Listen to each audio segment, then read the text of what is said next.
नमस्कार दोस्तों। आज हम बात करेंगे पेपर लीक के मुद्दे पर। जो हर रोज एक पेपर लीक हो जा रहा है, हर एक वैकेंसी में पेपर लीक हो जा रहा है, वो किसकी गलती है?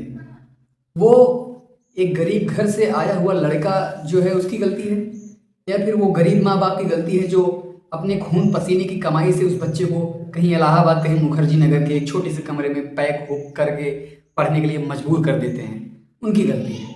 या उनकी जो मजबूरियां हैं, गरीबी है जो उनको पढ़ने के लिए बार बार ये सब सितम सहने के लिए मजबूर कर देती है, क्या उसकी गलती है?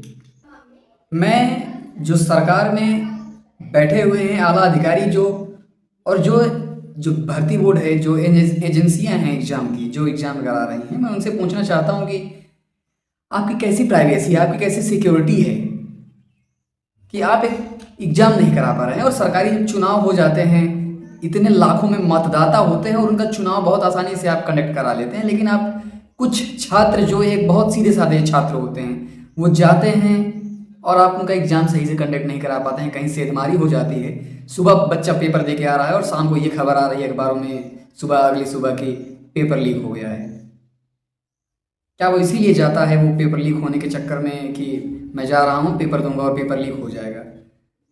वो सिर्फ एक पेपर लीक नहीं है, वो उसके सपने लीक हो रहे हैं। उसकी उम्र से कुछ आप दिन घटा दे रहे हैं। आप सिर्फ पेपर लीक नहीं कर रहे हैं, उसके सपने लीक कर रहे हैं आप। अब आप बच्चों को जब ये एसी के कमरों में बैठकर सारे आला अधिकारी आप मिलकर ये सोच रहे होंगे कि अब बच्चों को क्या जवाब देना है, पेपर तो लीक हो गया है, अब कोर्ट में जाएगा कुछ दिन बाद मसला और फिर से एक नया अपडेट आएगी बच्चों को लेकर के आपके साथ जो सेंधमारी हुई थी वो पेपर रद्द कर दिया गया है, आपको फिर से उस पेपर के लिए इंतजार करना पड़ेगा 1-2 साल और कहीं। अब बच्चा अपनी मजबूरियों में फिर से उसी एग्ज़ाम की तैयारी करता है, डबल डबल मेहनत करता है, सब कुछ करता है। हो सकता है कि उस बार उसका हो चुका होता है सिलेक्शन, अगर आपकी ये सेंधमारी ना हुई होती तो, और अगली बार हो सके उसी बच्चे का ना हुआ हो, आप एग्ज़ाम कंडक्ट कराएंगे। आप सोचिए कितना बड़ा ये पाप कर रहे हैं उन छात्रों के साथ, उन बच्चों के साथ जो गर्मियों में रह के कई कई बार तो सो भी नहीं पाते हैं, इतनी गर्मी पड़ती है। आप जाइए कभी इलाहाबाद के जो छात्र हैं उनसे मिलिए, या फिर मुखर्जी नगर, या फिर जहाँ पढ़ने वाले छात्र हैं जिन जिलों में, आप कभी जाके उनके कमरों में एक रात गुजार कर देखिए, आप शायद 3 बजे का रात ही भाग जाएंगे आप उनके कमरों से।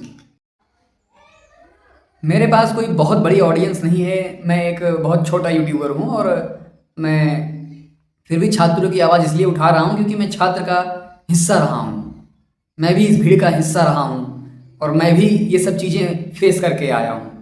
अभी हाल फिलहाल में ही नीट का पेपर लीक हो गया। सोचिए, अब क्या आप पेपर लीक करवा के, आप धांधली करवा के आप डॉक्टर बनाएंगे? मैं इस पार्ट को ज़्यादा लंबा नहीं करूँगा, लेकिन मैं इतना ज़रूर सरकार से ये हाथ जोड़कर गुजारिश करूँगा कि आप इन पे थोड़ा सा गुंजाइश कीजिए, आप इन पे रहम कीजिए छात्रों पर।